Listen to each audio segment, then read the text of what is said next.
Hi, so I just came home from the grocery store and I wanted to show you what kinds of things I buy when I'm on the Plant Paradox diet. I've been on the Plant Paradox diet for 18 months now. I teach Zumba 5 times a week, so I need a lot of energy and this has worked out for me. And before I started this diet, I was gaining weight. I couldn't do anything about it, even though I was doing Zumba like crazy. So since I've started this diet, I lost all that weight. I've kept the weight off. So I'm just going to show you some things that I bought today when I was at Whole Foods.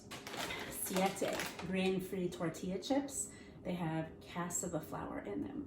So you can use them to dip in your guacamole or your homemade salsa where you've peeled or de-seeded your tomatoes. Some organic dino kale. I like to cut it up and saute it with some eggs and other vegetables. I did buy Hillary's burgers, which Dr. Gundry has on his yes list. Although when I first started buying them, they did not have sunflower oil or canola oil, but now they do, so I don't eat them often, just once in a while, maybe once or twice a month.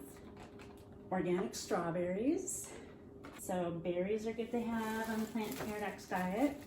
I bought some more pine nuts. I like to put them in my salads. And this is hard to find, but I bought some sunchokes or Jerusalem artichokes. And I tried to find ones that were round because they're easier to peel. If they're all bumpy, kind of like this one with this little bump sticking out, that makes it harder to peel.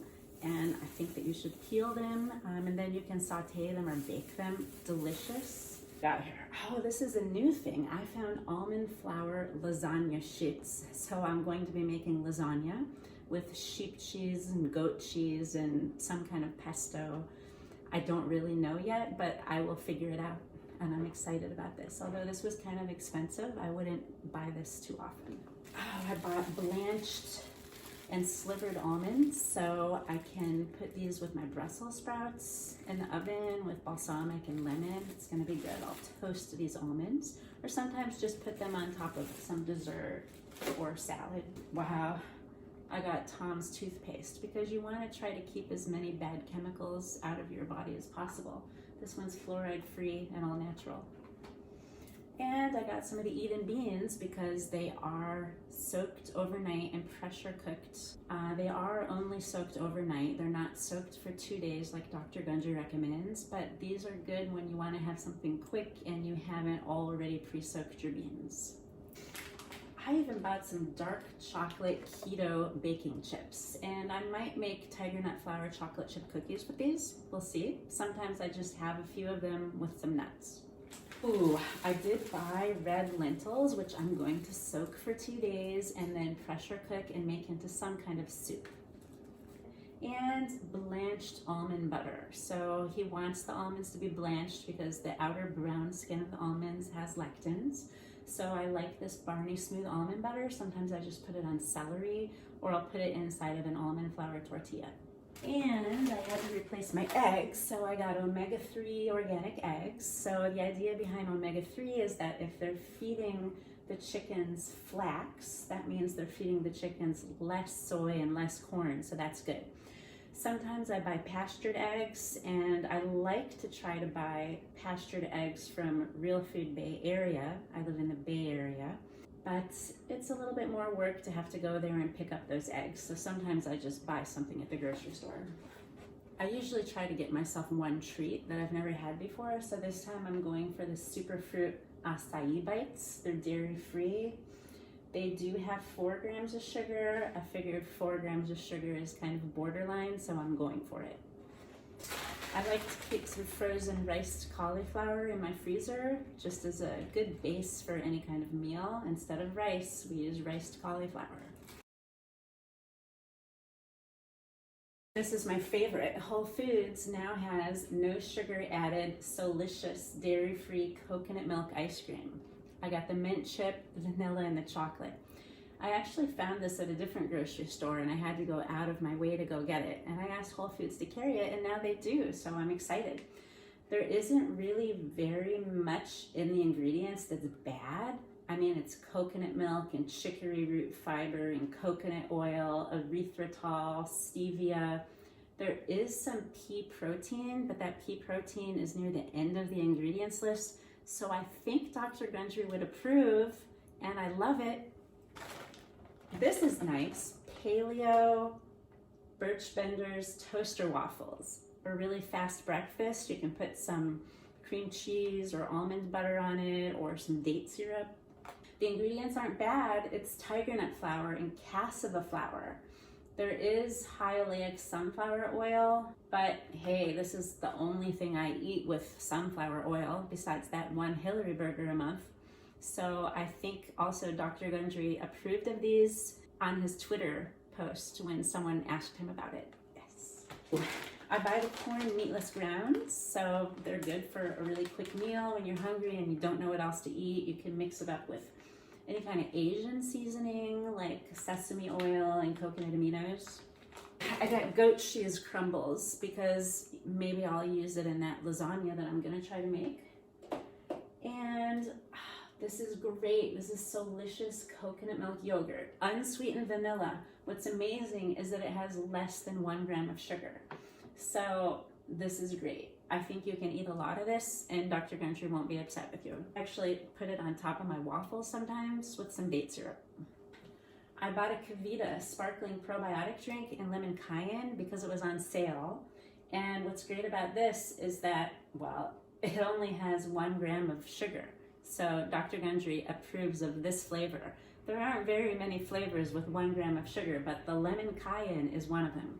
I don't eat a lot of meat. I try to follow Dr. Gundry's rule where I just have maybe meat the size of the palm of my hands, maybe once a day.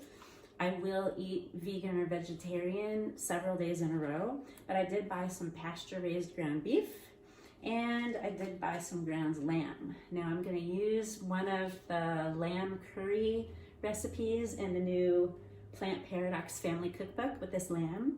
And I don't know, the ground beef might go in my almond flour lasagna. We'll see.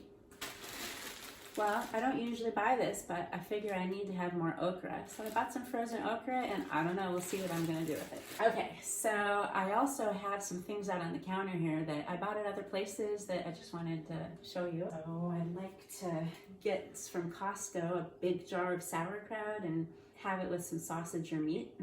Gundry likes sauerkraut. And I have the big package of Parmesan cheese from Costco.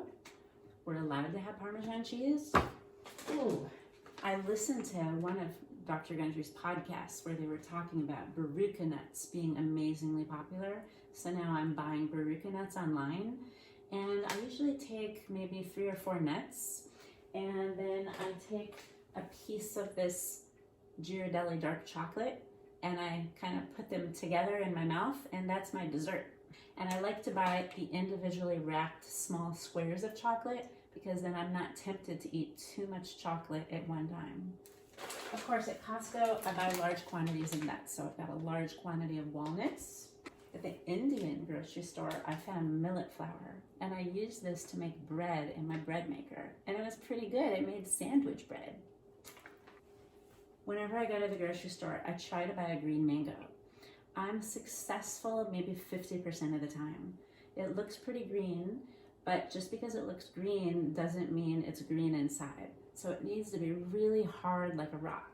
This one's pretty hard, so I'm keeping my fingers crossed for it. I buy tapioca flour for all kinds of baking. It substitutes for the arrowroot flour as well. It helps hold things together instead of using corn flour. At Costco, I like to buy a big chunk of Manchego sheep cheese. This is amazing. I grate it and I put it in my omelets or my vegetable sautés. And it's pretty cost effective to buy a big log of goat cheese there as well. You can always get macadamia nuts at Costco. They're kind of expensive, but they last me a while. I don't really like to eat them plain. I don't think they taste good plain, but I do like to have them with chocolate, or you can make macaroni and cheese with them. Gundry has a recipe for it in his original Plant Paradox cookbook. You need to keep almond flour on hand if you want to do any baking, so you can buy a big bag like this at Costco. Tiger nut flour is my new favorite flour to bake with, especially tiger nut flour chocolate chip cookies. It's a really good tasting flour and it holds up well in the cookies. I bought this online. Kind of hard to find it in the stores. I buy a big bag. I don't know if this is a 5-pound bag of flax seeds. And I buy whole flax seeds, and then I bought a little $10 coffee grinder. And what I do is I grind the flax seeds a couple times a week and then store the ground flax seeds in the refrigerator. So you want your flax seeds to be freshly ground because they start to oxidize or lose their potency if they're sitting around for too long. So you want them freshly ground. I bought MCT oil at Costco. That's good maybe for sprinkling on your Asian food. And I bought kelp online, and what I do is I put this in the oven, I dry it, and then I sprinkle it on my omelets and my salads. This is kind of experimental, but I bought a big bag of quinoa pasta. It has quinoa, white rice, and amaranth in it. So what I do is I make this in the pressure cooker for 1 or 2 minutes.